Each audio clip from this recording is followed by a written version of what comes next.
Fabricio Vela es periodista ecuatoriano, está enlazado con nosotros desde Quito. Fabricio, muchísimas gracias por atendernos esta noche. Mávila, buenas noches, un saludo muy cordial desde Quito. Muy bien, ha sido una sorpresa, algunos dicen un outsider, ya aparece en el firmamento ecuatoriano. Daniel Noboa es hijo de alguien que había postulado en varias ocasiones a la presidenta, una persona joven, un empresario. Él no se define necesariamente como derecha, pero los analistas consideran que es la opción frente al correísmo. Del resultado de estas elecciones, ¿cuál es tu lectura sobre lo que ha sido este proceso electoral y lo que podría ocurrir en el balotaje del próximo 15 de octubre?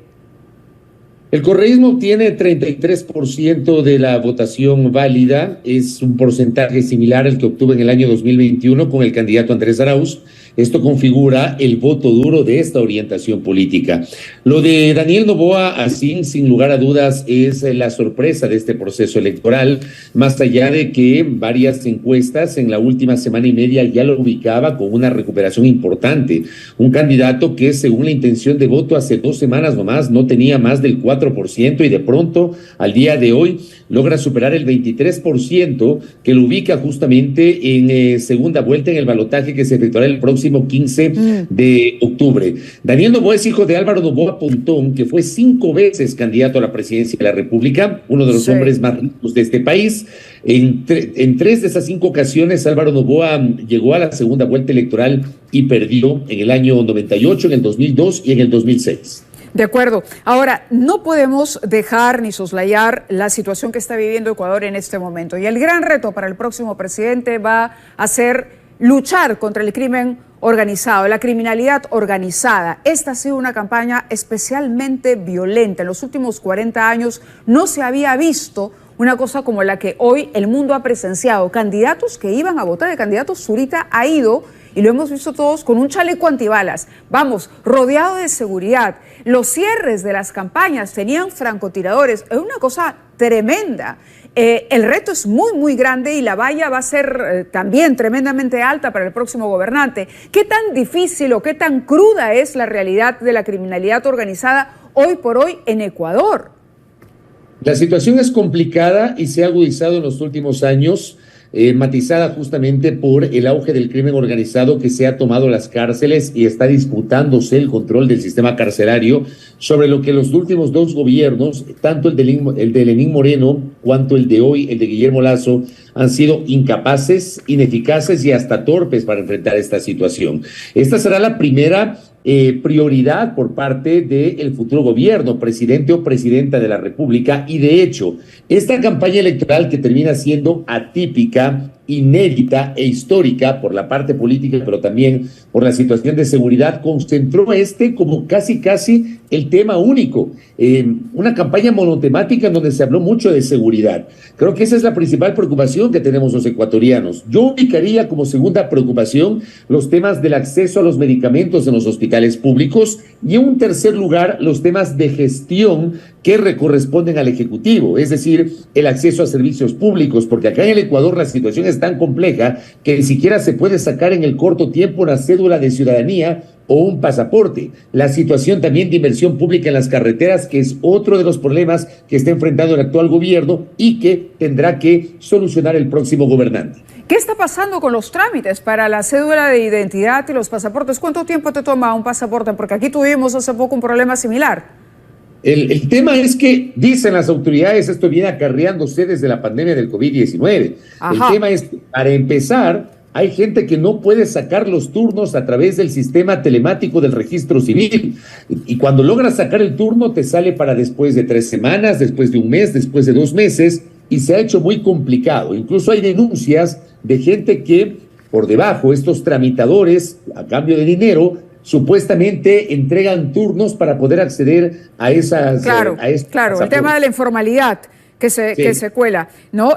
Ahora, volviendo al tema de la violencia, tú decías, es sin duda el primer tema en la agenda.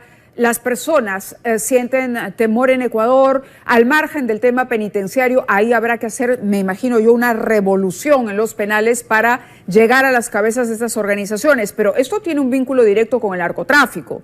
Y hay quienes dicen que Correa, durante el gobierno de Correa, es que se cedió prácticamente el control se dejó carta abierta en los puertos ecuatorianos para la exportación de droga, y que ahí está el problema, porque sabemos que el narcotráfico tiene espaldas económicas anchas que permiten la penetración de este dinero en los grupos de poder y que hacen mucho más difícil pelear contra las organizaciones delincuenciales.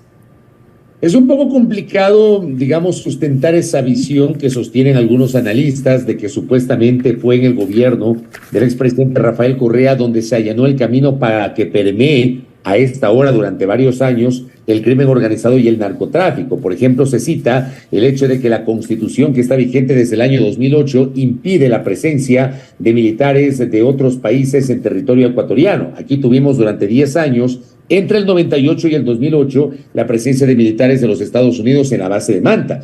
Pero si uno revisa las estadísticas, y esto lo sostienen incluso académicos que no tienen nada que ver con el correísmo, aseguran que durante buena parte o una parte del gobierno de Rafael Correa, ya sin la presencia de los militares de Estados Unidos en la base de Manta, se manejaron cifras muy interesantes de control de la seguridad. Ahora, en 2015-2016 empiezan a evidenciarse problemas en el sistema carcelario. O sea, es una situación que lamentablemente el Estado no ha podido controlarla ya en el último tramo del gobierno de Correa, luego en el gobierno de Moreno, que no tomó nota de esta situación, y bueno, el presidente Lasso, que lamentablemente no ha tenido un plan de seguridad efectivo para enfrentar justamente esta crisis de seguridad. De acuerdo. Ahora, de cara al balotaje del 15 de octubre, ¿cómo crees tú se van a mover las fichas? La mayoría de analistas dicen que el correísmo va perdiendo espacio y que va a mantener ese 30%, pero que las otras fuerzas que participaron en la elección tendrían una proximidad mayor con Noboa. Termina siendo relativo. A ver, si yo ubico el resultado electoral, donde tengo un 33%, que es el voto duro del correísmo, un 23% de Daniel Noboa, y luego tengo un 16-17% del sector de Construye, que fue justamente la candidatura de Cristian Zurita, que yo lo ubico como un voto netamente emocional. La candidatura de Fernando Villavicencio era una candidatura, pero totalmente anticorreísta, o sea, era la antítesis del anticorreísmo. Pero no creo, al menos es una lectura que yo tengo, no creo que toda la votación que pudo haber recibido Cristian Zurita por este componente emocional, el asesinato de Villavicencio, el hartazgo con el clima de inseguridad, el miedo, etcétera, necesariamente esa votación vaya a migrar al candidato Noboa. Es probable que parte de esa votación termine anulando justamente su apoyo en la segunda vuelta electoral, por un lado. Por otro lado, a mí me parece que la gran interrogante son los sectores del centro hacia la izquierda del Ecuador.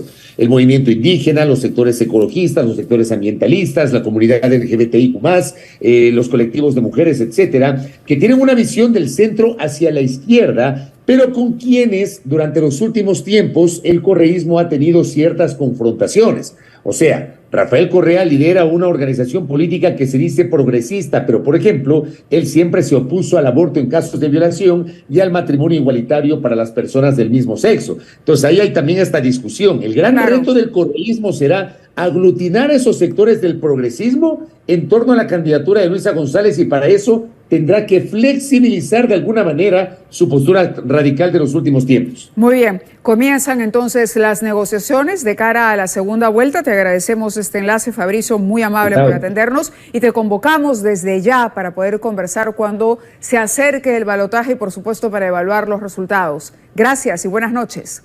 Con el mayor gusto, buenas noches. Gracias.